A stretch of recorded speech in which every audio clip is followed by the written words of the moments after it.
Innovate. Enable.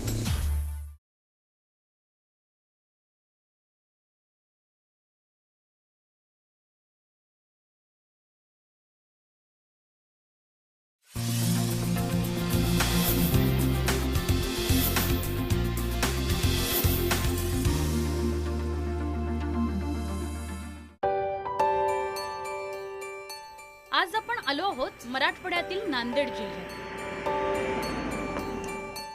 धार्मिक ऐतिहासिक वारसा असलेलं आणि पर्यटनाचं मोठं केंद्र असलेलं नांदेड, गोदावरी नदीच्या उत्तरेकडे वसलेलं महत्त्वाचं असं शहर.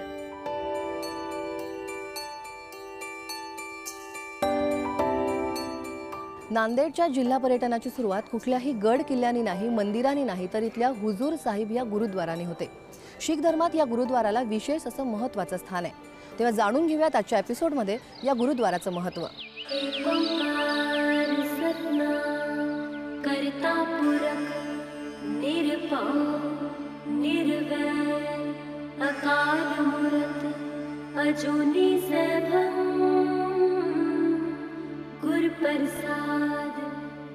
तख्त सचखंड श्री हजूर अबिचल नगर साहिब गुरुद्वारा जगभरातील शीख बांधवांचं श्रद्धास्थान.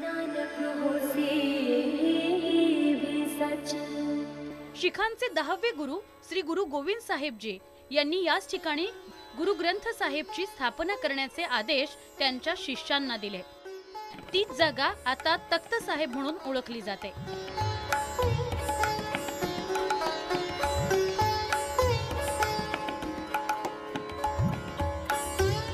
या ग्रंथामध्ये इतर धर्मांच्या संतांचे संदेशही आहेत.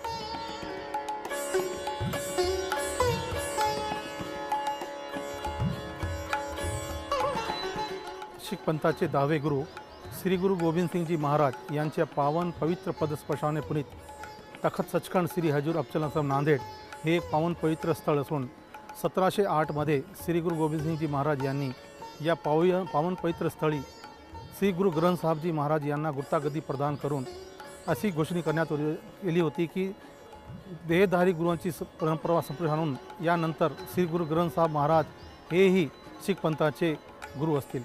1708 मध्ये या पावन पवित्र स्थळाला 2008 मध्ये 300 वर्ष पूर्ण झालेले आहेत.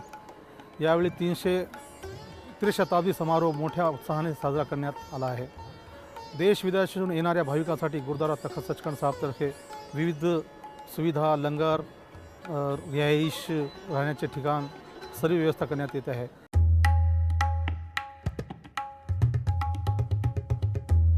आत्ताची तख्त साहेब इमारत महाराज रणजीत सिंह यांनी बांधली आहे.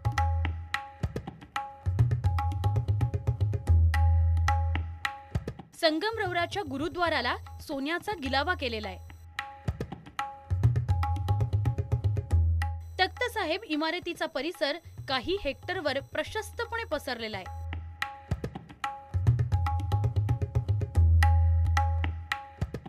इथेच आणखी 2 प्रार्थना स्थळ आहेत. बंगामाई भागोजी हे प्रशस्त दालन असून इथेच ग्रंथ साहेब ठेवला आहे.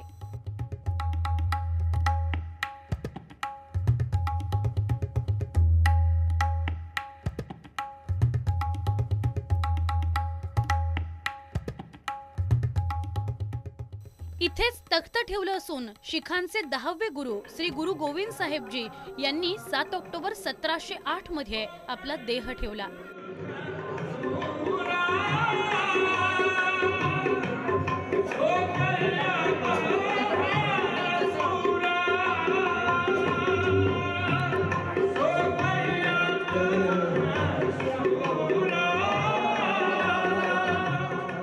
गुरुद्वाराच्या मुख्य प्रार्थना स्थळात सोन्याचा मुलामा असलेलं नक्षीकाम केलेले पत्रे आहेत. तर एकूणच गुरुद्वाराचं बांधकाम संगमरवरामध्ये केलं असून त्यावरचं नक्षीकामही पाहण्याजोगं आहे.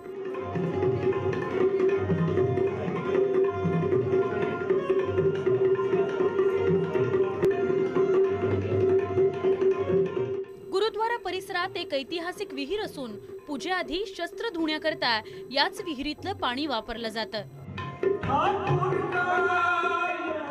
प्रत्येक शिखानं इथं माथा टेकायला यावं असं धर्मामध्ये सांगितलं असून या गुरुद्वारानं दिलेला आदेश जगभरातील सगळ्या गुरुद्वारांना बंधनकारक आहे। तख्त सचखंड साहिब गुरुद्वारात अगदी नेमानं येणारे भाविकही भेटतात।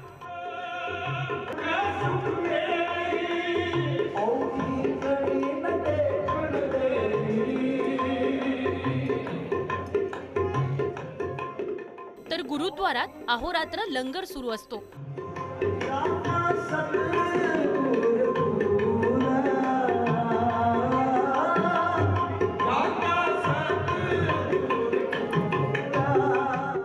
यंदा तख्त सचखंड गुरुद्वाराच्या स्थापनेला 350 वर्ष पूर्ण झाली।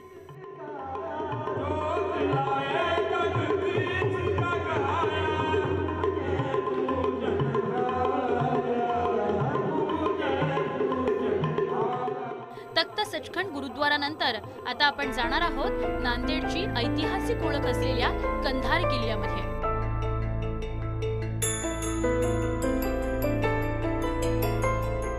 नांदेड शहरापासून जवळच कंधार किल्ला आहे। राष्ट्रकूट राजा कृष्ण पहिला याने 758 मध्ये कंधार किल्ला बांधला। त्यानंतर राष्ट्रकूट राजा कृष्ण तिसरा याने 941 मध्ये हा किल्ला बांधून पूर्ण केला। मातीचा गडीच्या आकाराचा हा किल्ला इतिहास संशोधकांसाठी पर्वणी ठरतोय। गडकिल्ल्यांच्या राज्यातील एक प्रसिद्ध असा कंधारचा किल्ला, नांदेडची ऐतिहासिक ओळख।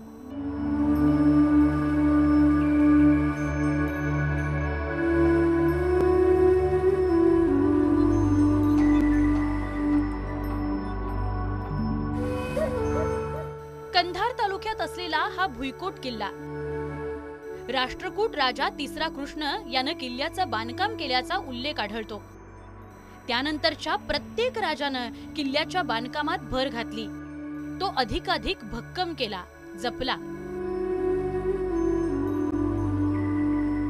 1403 मध्ये तुघलकानं वारंगळ जिंकल्यानंतर कंधार त्याच्या अधिपत्याखाली आलं।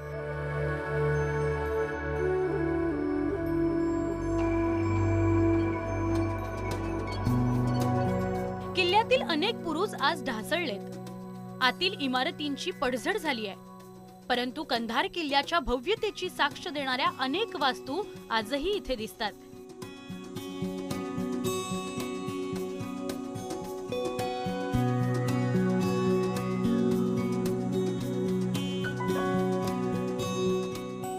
किल्ल्यातील अजस्त्र अंबर तोफेला स्पर्श करण्याचा मोह अनेकांना आवरत नाही। किल्ल्यावर अनेक वर्ष मुस्लिम राजांनी राज्य केलं, त्यामुळे इथे एक जुनी मशीद सुद्धा आढळते।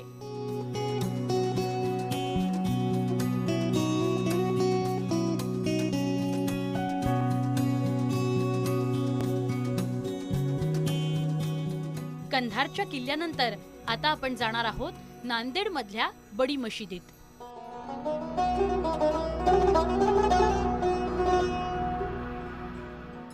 कंधारवर राष्ट्रकूट यादव आणि काकतीयांबरोबरच खिलजी आणि तुघलकांनी सुद्धा राज्य केलं।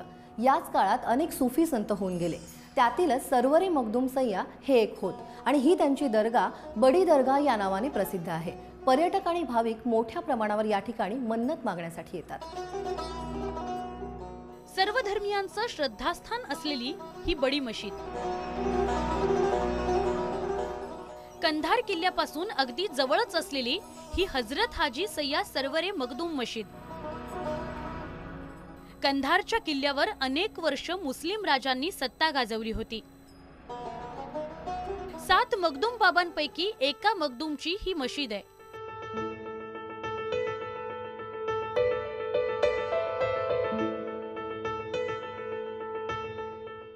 अजमेरच्या दर्ग्याप्रमाणे या मशिदीमध्ये माथा टेकण्यासाठी सर्व धर्मीय भाविक मोठ्या संख्येने येत असतात।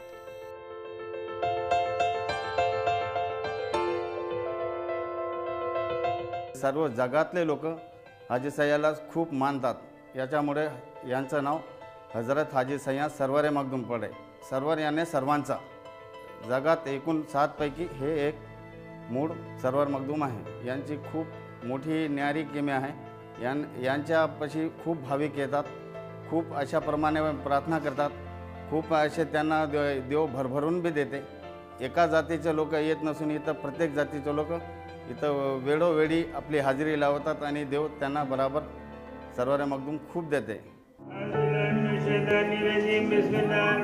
इथे आलं की मनातली इच्छा आकांक्षा पूर्ण होते, संकट दूर पळतात अशी भाविकांची श्रद्धा आहे.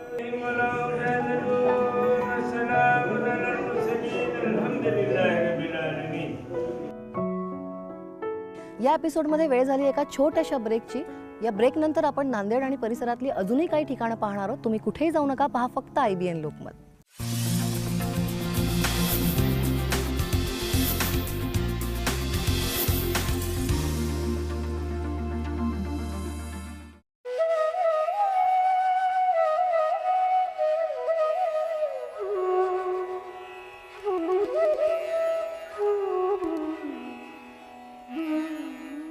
भारतातल्या 12 ज्योतिर्लिंगांपैकी 8वं आणि महाराष्ट्रातल्या 5 ज्योतिर्लिंगांपैकी आद्य ज्योतिर्लिंग म्हणून श्री औंधा नागनाथ मंदिर प्रसिद्ध आहे. असं म्हटलं जातं की संत नामदेवांनी या ठिकाणी कीर्तन केल्यानंतर या मंदिरानं आपली दिशा बदलली होती. तेव्हा आपण जाणून घेऊयात या मंदिराची महती.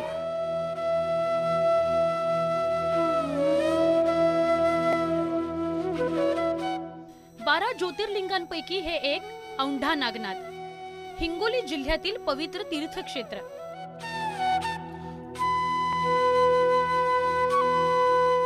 बालाघाट पर्वताच्या कुशीत वसलेलं हे शंकराचं मंदिर. मराठवाड्यात 3 ज्योतिर्लिंग आहेत, त्यातलंच हे एक. बदलत्या काळाबरोबर इथं शहरीकरण झालेलं दिसतं, पण प्राचीन काळी हा प्रदेश दारुकावन नावानं प्रसिद्ध होता. घनदाट जंगलाचा प्रदेश. ऋषी मुनींना त्रास देणाऱ्या दारुका नावाच्या राक्षसाचा वध करून भगवान शंकरानं याच ठिकाणी लिंग रूपात वास्तव्य केल्याची आख्यायिका आहे.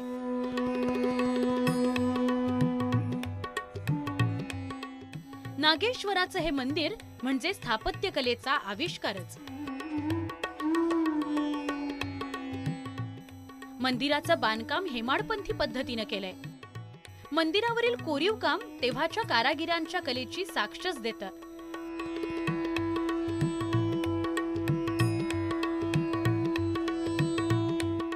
वेरूळ अजिंठातल्या जगप्रसिद्ध लेण्यांमधील शिल्पकलेची तुलना करावी अशीच इथली कलाकुसर. वाकाटक आणि राष्ट्रकूट या राजघराण्याच्या कालखंडाशी या मंदिराच्या उत्पत्तीचा इतिहास आढळतो.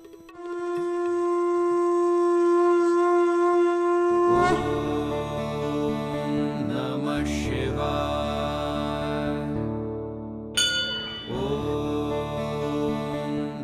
20 फूट उंचीचा तट, 4 भव्य प्रवेशद्वार, जवळपास 60,000 चौरस फुटात वसलेलं हे पुरातन मंदिर.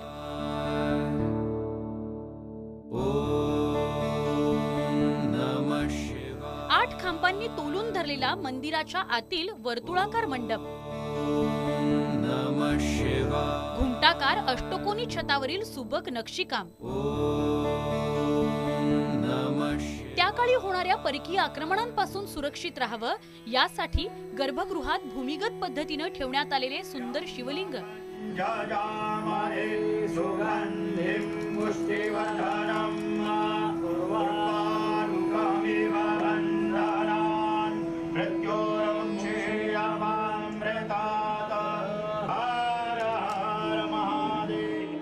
औरंगजेबाच्या सैन्यानं केलेल्या आक्रमणात या मंदिराच्या कळसाचं मोठं नुकसान झालं, परंतु मंदिरात शिरणं मात्र त्या सैन्याला जमलं नाही. त्याची रंजक माहिती इथं आवर्जून सांगितली आहे.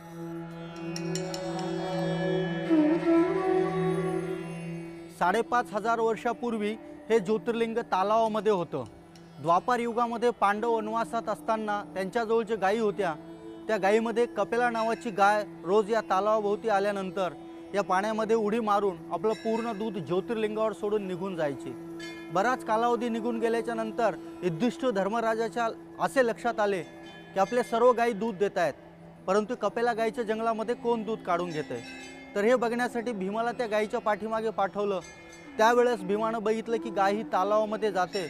या तालावामध्ये काही असावं म्हणून भीमाजवळ जो शस्त्र होता गदा, त्याच्या साह्यानं काही पूर्वेला, काही पश्चिमेला, काही दक्षिणेला, काही उत्तरेला हे चारी दिशाला गदा प्रहार करून ज्यावेळेस पाणी तालावाच्या बाहेर काढलं त्यावेळेस भगवान शंकराचं दिव्य असं ज्योतिर्लिंग वर आलं.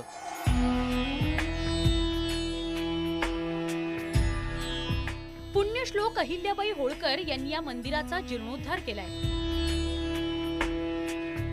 गर्भगृहाजवळील शिल्पामध्ये कैलास पर्वतावर बसलेले शिवपार्वती, विष्णूचे दशावतार, अर्धनारी नटेश्वर, नटराजाचं तांडव या कलाकृती लक्ष वेधून घेतात. या देवळावरील कोरीव कामांमधून 4ही युगांची माहिती मिळते. मंदिरातील काही शिल्प तर भ्रम निर्माण करतात.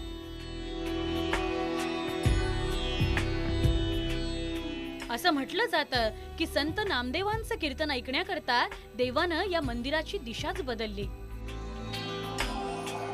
संत नामदेव महाराज म्हणून संत महाराष्ट्रातले खूप मोठे संत या ठिकाणी कीर्तन भजन करण्यासाठी आले होते.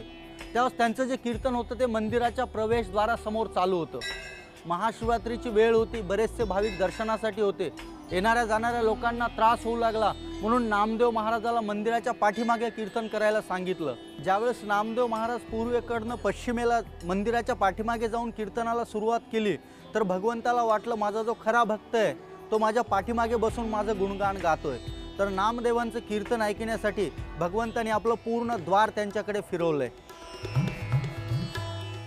महाशिवरात्रीला मंदिरात मोठा उत्सव साजरा केला जातो.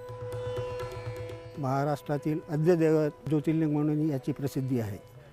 मंदिर पांडवकालीन असल्यामुळे हे हेमाडपंथी मंदिरासारखे वाटते. मंदिरात दैनंदिन उत्सवामध्ये नित्य आरती, शयन आरती व अभिषेक दररोजचे असतात. आणि वार्षिक उत्सवामध्ये पूर्ण श्रावण मास हे श्रावण मासमध्ये पूर्ण अभिषेक वगैरे सगळ्या पूजा अर्चना सगळं एक महिना पूर्ण चालते. महाराष्ट्राबाहेरील भाविक, परदेशातील भाविक इथं दर्शनाकरता येतात. याची ख्याती पूर्ण जगभर आहे. या पवित्र स्थानापासून जवळच मनमोहक रंगीबिरंगी असं नागनाथ उद्यान वसलंय. नागनाथ मंदिरात जाऊन शिवचरणी लीन झाल्यानंतर प्रसन्न मनाने बाहेर आलेला भाविक काही काळाकरता या बगीच्यातच रमतो.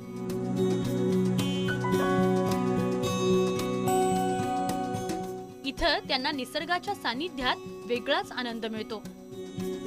विविध प्रजातीची फळं, फुलझाडं इथं पाहायला मिळतात.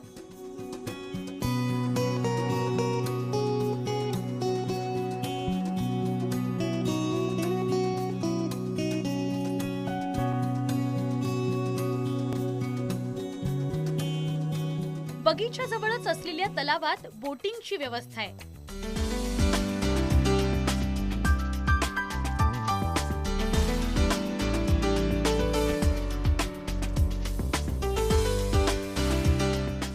निसर्गरम्य संध्याकाळ, त्यात हा तिन्ही बाजूनी वेढलेला तलाव आणि मध्ये उद्यान. मी हा तलावामध्ये बोटिंगचा आनंद घेणार आहे. तोपर्यंत तुम्ही कुठेही जाऊ नका, पहा फक्त IBN लोकमत.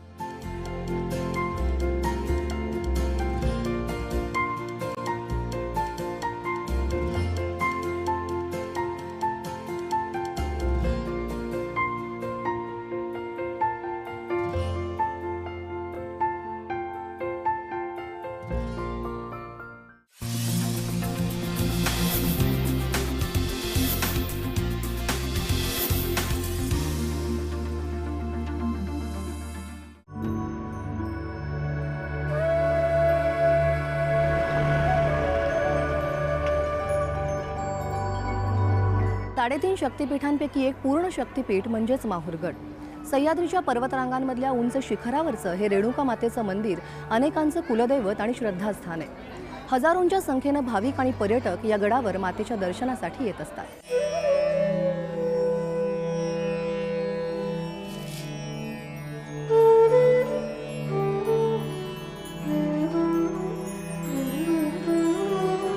साडेतीन शक्तिपीठांपैकी एक असलेली ही माहूरची आई रेणुका देवी.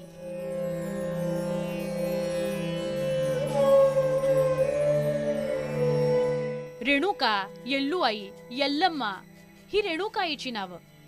पतितांची देवी म्हणून रेणुका मातेची पूजा केली जाते.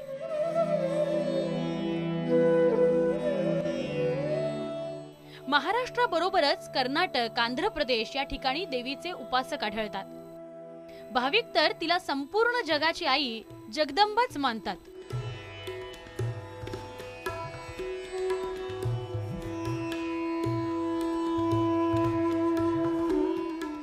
माहूर गडावर असलेल्या रेणुका मातेच्या मंदिराबाबत एक आख्यायिका प्रसिद्ध आहे. इक्ष्वाकू वंशातील रेणू नावाच्या राजाची कन्या रेणुका देवी, जमदग्नी ऋषींची ती पत्नी. या जोडप्याला 5 मुलं होती. परशुराम हाही त्यांचाच मुलगा.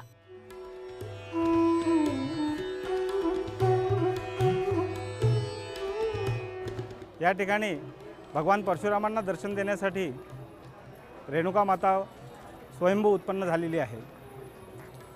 ज्यावेळेस जमदग्नी ऋषींच्या आश्रमावर सहस्रार्जुनाने हल्ला करून तिथलं सगळं नष्ट केलं, त्यावेळेस जमदग्नी ऋषींचा अंत झाला आणि रेणुकेचा अंत झाला. रेणुका मातेवर 21 वेळा वार करण्यात आले होते.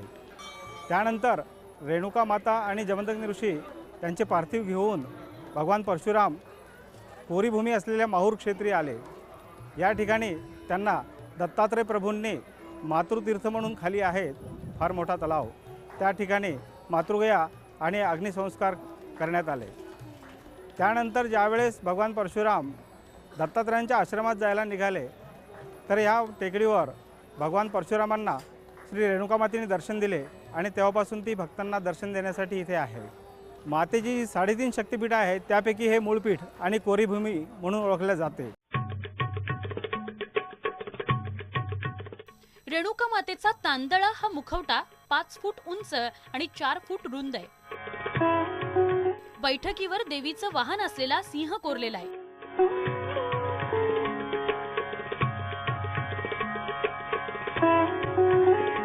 गाभारा चांदीच्या पत्र्यानं मढवला असून मंदिरामागे रेणुका मातेचा पुत्र परशुरामाचं मंदिर आहे.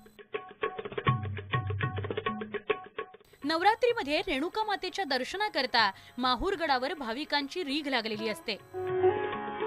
आईसाठी इथे पारंपरिक गोंधळही घातला जातो.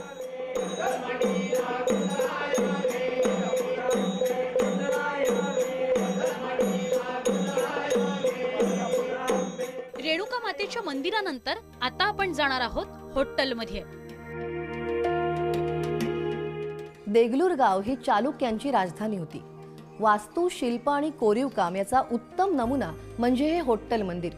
असं म्हटलं जातं की या महादेवाच्या मंदिरात एक शिळा आहे आणि त्या शिळेवर सारेगम पधनिसा असा स्वरयुक्त ध्वनी ऐकू येतो. नांदेडमध्ये असलेला पर्यटक होट्टलमधील चालुक्यकालीन मंदिरं पाहण्याकरता हमखास जातो. देगलूर तालुक्यापासून अवघ्या 8 किलोमीटर अंतरावर होट्टल हे गाव आहे. होट्टल म्हणजे चालुक्यकालीन मंदिरं आणि शिल्प स्थापत्याचे आगारच. चालुक्य काळात ही मंदिर नगरी म्हणून अस्तित्वात असल्याचं स्थानिकांचं म्हणणं आहे. इथली काही मंदिरं आजही सुस्थितीत आहेत, तर काळाच्या ओघात आणि परकीय आक्रमणांमध्ये काहींची पडझड झाली आहे. परंतु इथले शिल्पांचे अवशेष आज सुद्धा त्या मंदिराच्या खुणा सांगण्यास पुरेसे आहेत. होट्टल गावाच्या पश्चिमेकडचं हे सिद्धेश्वर मंदिर.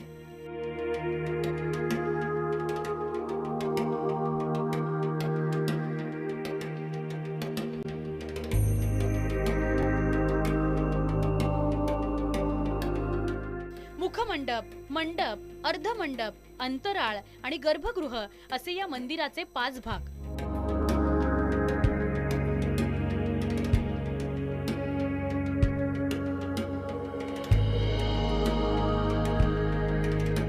मंदिराच्या परिसरात कोरीव काम करून शिल्पकला केलेली दिसते. त्यात देवतांबरोबरच अप्सरा आणि नृत्यांगणा दिसतात. ढोल, वीणा, बासरी, झांज ही वाद्य सुद्धा दिसतात. 12व्या शतकात हे मंदिर बांधलं असल्याचा अंदाज आहे. सिद्धेश्वर मंदिराच्या उत्तरेकडे असलेलं हे महादेव मंदिर. या मंदिराच्या बऱ्याचशा भागाची पडझड झाली आहे, परंतु आजही इथली कलाकुसर पाहण्याजोगी आहे.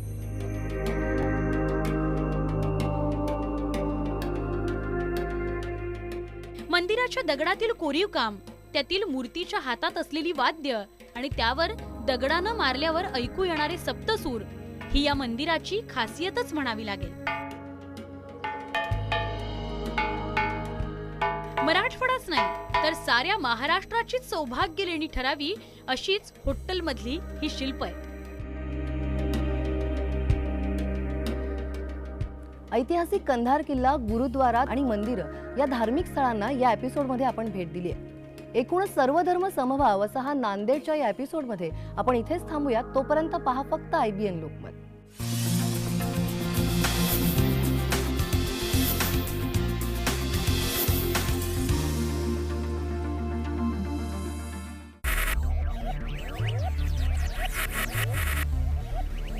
Focus, ideate, innovate, enable.